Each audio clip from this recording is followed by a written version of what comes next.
Evil Does Not Exist is a movie, but it's just as much a meditation. 赤いのが松で、黒いのはカラマツ。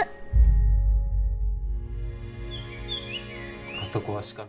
Evil Does Not Exist is the latest film from acclaimed director Ryusuke Hamaguchi, who is perhaps most well known for his film Drive My Car, which was nominated for 4 Oscars, including a win for Best International Feature Film. And while this may be almost blasphemous to say within the critic circle, I didn't love Drive My Car.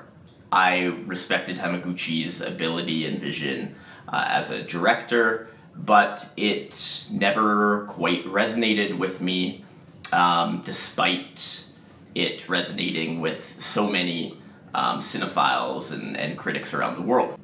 I, in fact, am in the small minority that actually enjoyed Evil Does Not Exist a little bit more. I caught this one back in the fall festival circuit, and it is now receiving a wider release, still relatively limited, but more folks are being able to watch this film, so I wanted to talk about it a little bit. Essentially, this film stars Hitoshi Omika, who plays the character Takumi, and his daughter, played by Ryô Nishikawa. And essentially, this project from Hamaguchi is focused on the relationship between man and nature. Unlike so many other contemporary filmmakers, Hamaguchi doesn't feel the need to hit you over the head with his thematic messaging or call to action. There is certainly something to be said here, but it's more subtle and less overt. Really, much of this film is observational. It's not always active, and as viewers, as an audience, we are intentionally kept at a distance. We are simply observing what is going on, be it between humans or between humans and nature. In fact, the title itself of this film, Evil Does Not Exist, shines a light on this idea of moving away from black and white thinking, of opening ourselves up to the possibility of a more nuanced understanding of ourselves and the world around us. Outside of deep moral questions that Evil Does Not Exist certainly brings forward, it is a pretty objectively beautiful film. It would be difficult not to draw some parallels to another film set in Japan this year, Wim Wenders' Perfect Days. Perfect Days, of course, being nominated for Best Picture. Evil Does Not Exist did not receive that honor, but both have this kind of silent and still beauty, and both incorporate quite clearly and directly this idea of komorebi. I'm probably mispronouncing it, but it's this Japanese word for the light that makes its way through the trees, right? It's something that is incorporated fairly frequently in cinema. Both Perfect Days and Evil Does Not Exist, though, do it quite beautifully.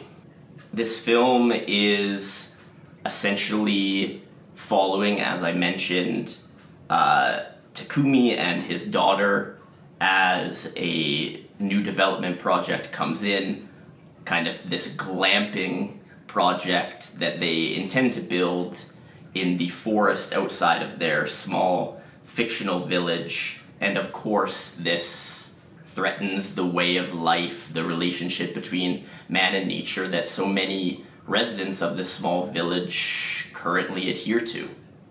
The dialogue in the film is fairly sparse.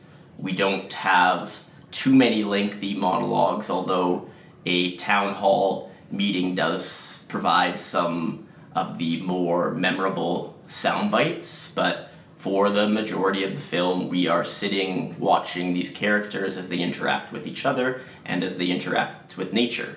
And that is really what the emphasis is, on nature, be it a flowing stream or some fresh wasabi or wandering deer. We simply watch, we observe, and we are almost forced to be present in these moments. That being said, the amount of stillness that this particular project puts on the screen requires an amount of patience that not all of us have. It's a slow film.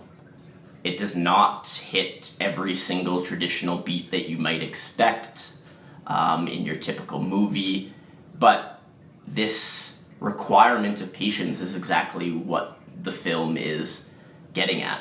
We as a society have, over time, for a number of reasons that I won't get into right now, have sought to do more, to make more money, to ensure that every second of our day is quote-unquote productive in this mindset that we have created. And so, of course, being still for a couple hours is difficult, and it might not be for everyone. Hamaguchi employs some interesting filmmaking techniques here, particularly when it comes to camera placement and movement. As mentioned, the audience is largely put into the role of observer, and this is made increasingly evident through the almost voyeuristic camera at times. The camera is placed far away from the quote-unquote action, and we are watching as things unfold. There's this use of long lenses, which again adds to that voyeuristic feel, and because we are placed at a distance, we're able to kind of garner a greater contextual understanding of nature and of the various relationships that exist within this construct. We can almost tell viscerally when the scene is at peace versus when there is tension. And this is amplified when Hamaguchi chooses to use the camera as nature's point of view. Sometimes we have human characters approaching various aspects of the forest, and the camera is placed almost as if to illustrate what that particular part of nature is seeing in this moment. In this sense, our protagonist is not necessarily one of these central human characters, but is really nature itself, and that kind of protagonist, that character, so to speak, is who we end up rooting for.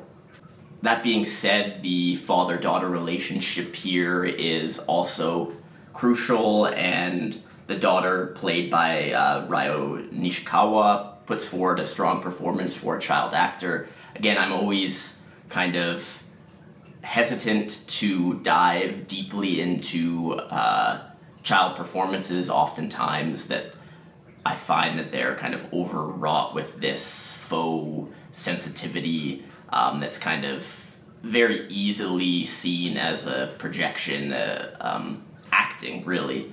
But everything appears quite natural here.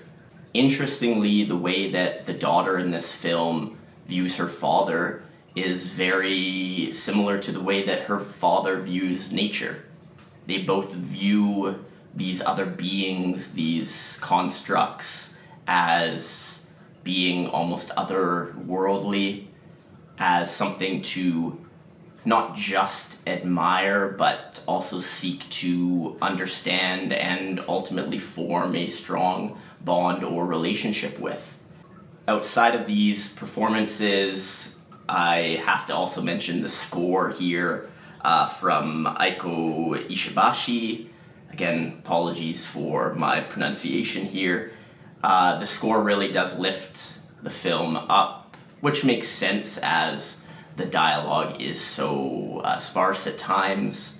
In fact, right from the opening shots, it really is the score that breathes life into the film, which makes sense when we come to realize that this project was actually originally intended to be a 30-minute short film with no dialogue whatsoever. So that foundation of the project is still in place and clear to see. At the end of the day, as I mentioned, it's a slow film and it's probably not going to be for everyone. I generally enjoyed it. It certainly forced some contemplation on my part, especially when we got to the ending, which is and was controversial. I can't get into spoilers here, but I did write an article on my website reviewing the film a while ago, and I dive a little bit into the ending there, which you are welcome to check out. I'll leave a link down in the description. If this does sound like a film that might interest you, I would just advise you to be patient. That really is part of the objective here.